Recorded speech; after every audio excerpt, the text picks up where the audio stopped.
రాష్ట్ర వ్యాప్తంగా 2,60,000 మంది వాలంటీర్లకు న్యాయం చేయాలని ఈ నెల 9న వాలంటీర్ల ఆవేదన సదస్సు విజయవాడలో నిర్వహిస్తున్న ఈ సదస్సుకు ఉమ్మడి జిల్లాల వాలంటీర్లు పెద్ద ఎత్తున తరలి రావాలని అఖిల భారత యువజన సమైక్య జిల్లా ప్రధాన కార్యదర్శి షేక్ వలీ పిలుపునిచ్చారు.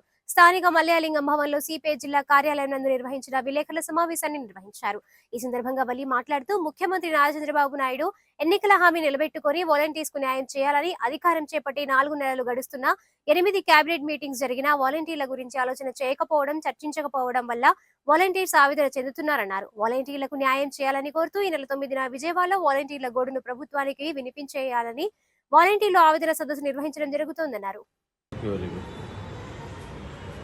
మీడియా మిత్రులకి నమస్కారం. నా పేరు షేక్ వలీ, ఏఐవైఎఫ్ జిల్లా ప్రధాన కార్యదర్శి.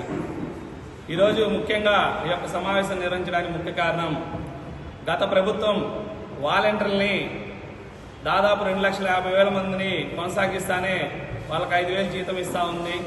గతంలో ప్రతిపక్షం ఉన్న చంద్రబాబు నాయుడు గారు, నేను అధికారంలో రాగానే మీకు 5,000 కాదు 10,000 జీతం ఇస్తాను, ఉద్యోగ భద్రత ఇస్తాను, అనేక మిమ్మల్ని అందరినీ మీ చదువు తగ్గట్టు శిక్షణ ఇచ్చి తదుపరి కార్యాచరణ కూడా మేము ప్రకటిస్తామని అధికారంలోకి వచ్చిన చంద్రబాబు నాయుడు గారు ఇప్పుడు 2,60,000 మంది వాలంటీర్లని ఉద్యోగాల్ని 5 నెలల నుంచి కూడా ఒక్క మాట కూడా మాట్లాడిన ఈ యొక్క ఎన్డీఏ కూటమి నేతలు ముఖ్యమంత్రి చంద్రబాబు నాయుడు గారిని ఒకటే సూటిగా ప్రశ్నిస్తా ఉన్నాము.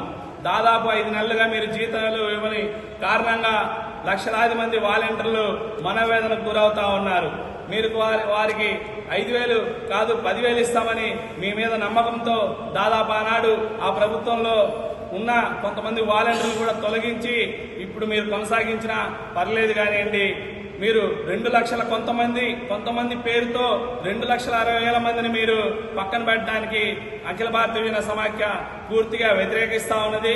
ఖచ్చితంగా ఈ యొక్క 2,60,000 మంది వాలంటీర్లను మీరు గనక తక్షణమే కొనసాగించకపోతే మేము పెద్ద ఎత్తున ఉద్యమ కార్యాచరణ కూడా రేపు చలో విజయవాడ వాలంటీర్ల ఆవేదన సదస్సు అఖిల భారత యువజన సమాఖ్య ఆధ్వర్యంలో జరగబోతా ఉన్నది. దీంట్లో ఖచ్చితంగా భవిష్యత్తులో తీవ్రమైన పోరాటానికి తదుపరి కార్యాచరణ కూడా మేము వాలంటీర్లు పూర్తి సంఘీభావంగా వాలంటీర్లను సమీకరించి రాష్ట్ర వ్యాప్తంగా అనేక ఉద్యమాలు కూడా చేయడానికి కూడా వెనకాడము. కాబట్టి మేము చంద్రబాబు నాయుడు గారికి ఒకటే చెప్పదలుచుకున్నాము, ఈ యొక్క 2,60,000 మందిని వెంటనే వాలంటీర్లు విధుల్లోకి తీసుకోవాలి. అదేవిధంగా ఉప ముఖ్యమంత్రి పవన్ కళ్యాణ్ గారిని కూడా అడుగుతా ఉన్నాము. ప్రశ్నించడానికి నేను పార్టీ పెట్టానని చెప్తా ఉన్నారు. 2,60,000 మంది వాలంటీర్లు మీకు కనబడటం లేదా పవన్ కళ్యాణ్ గారని మేము ఈ సందర్భంగా ప్రశ్నిస్తా ఉన్నాము. పవన్ కళ్యాణ్ గారు కూడా దీని మీద మీరు ఎన్డీఏ తరపునే చంద్రబాబు నాయుడు గారు నేను హామీ ఇస్తా ఉన్నాను, ఎన్డీఏ నేతలు మాట్లాడుకున్నాము, 10,000 జీతం ఇస్తాము, వాలంటీర్లు కొనసాగిస్తామని చెప్పారు. ఎన్డీఏలో ప్రధాన పాత్ర మీరు కూడా పోషిస్తా ఉన్నారు. కాబట్టి ఉప ముఖ్యమంత్రి పవన్ కళ్యాణ్ గారు కూడా దీని మీద వెంటనే స్పందించాలా.